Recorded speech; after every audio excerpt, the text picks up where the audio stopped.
Hi, hello to everyone. This is David Academy Rachi. And what we are going to talk is a very interesting topic.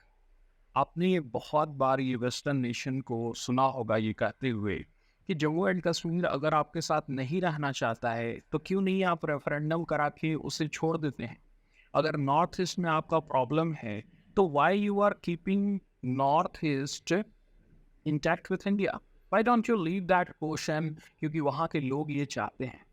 पर ऐसा ही अगर भारत कहना शुरू कर दे तो भारत अगर यही पॉइंट उठाने लगे यूरोपियन कंट्रीज के साथ कि आप क्यों नहीं दूसरे अपनी जो रीजन जहां पर प्रॉब्लम है, क्योंकि ऐसा कोई देश नहीं आपको मिलेगा जिसमें कि इंटरनल प्रॉब्लम नहीं होगा, इंटरनल कॉन्फ्लिक्ट नहीं होगा और वहाँ के लोग अपने देश से अलग नहीं होना चाहते होंगे। आई am talking about a news जो कि अभी तुरंत सरफेस हुआ है।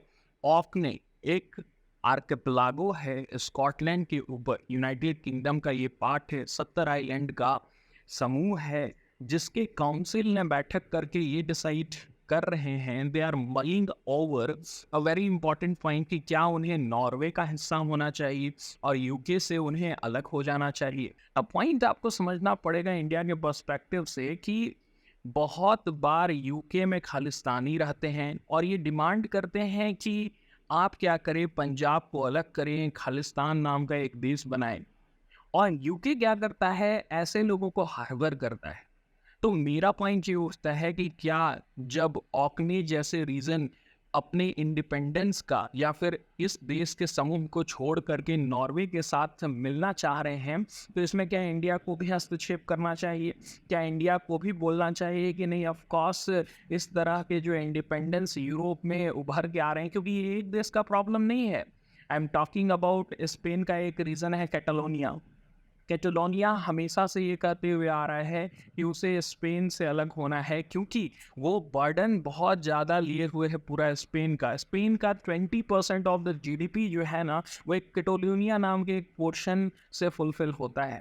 फ्रांस भी अछूता नहीं है, फ्रांस के तो कितने सारे रीजन हैं जो कि इंडिपेंडेंस की डिमांड कर रहे हैं। For example Corsica island, okay. Belgium दो भागों में टूटा हुआ है, एक फ्लेमिश बोलते हैं, एक फ्रेंच बोलते हैं, दोनों एक दूसरे से अलग होना चाहते हैं। जर्मनी में बेवेरिया नाम का एक रीजन है, वो अलग होना चाहता है। इटली में सिसिलिया अलग होना चाहता है। तो बहुत सारे ऐसे कंट्री के रीजन हैं जो कि इंडिपेंडेंस चाहते हैं या फिर दूसरे कंट्री के साथ जाके मिलना चाहते हैं।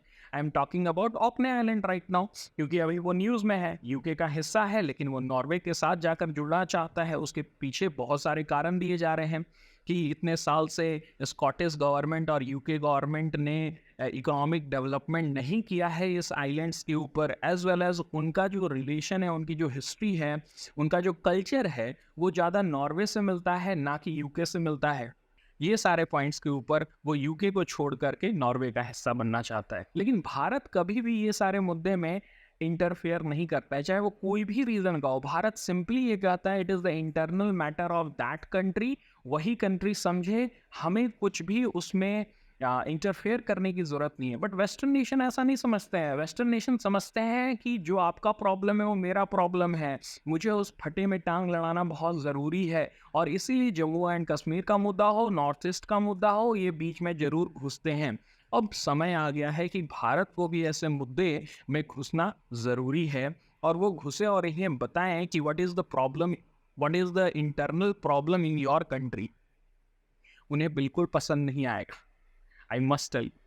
सो ये एक ऐसा पॉइंट था जो कि I want share with you. UPSC perspective के लिए यूके का मैप इंपॉर्टेंट है, और जो भी कंट्रीज में कॉन्फ्लिक्ट चल रहा है सेपरेशन का यूरोप में, उसको आप देख सकते हैं, हालांकि उतना इंपॉर्टेंट है नहीं। ऐसे कॉन्फ्लिक्ट को ज़्यादा ध्यान दें जहाँ पर अभी रेबेलियन टाइप चल रहा है। फॉर एग्जांपल नारगोन काराबाग का रीजन जो है अजरबैजान में, वहाँ पर आर्म्ड कॉन्फ्लिक्ट चल रहा था जिसको अजरबैजान जीता, आर्मेनिया हार गया।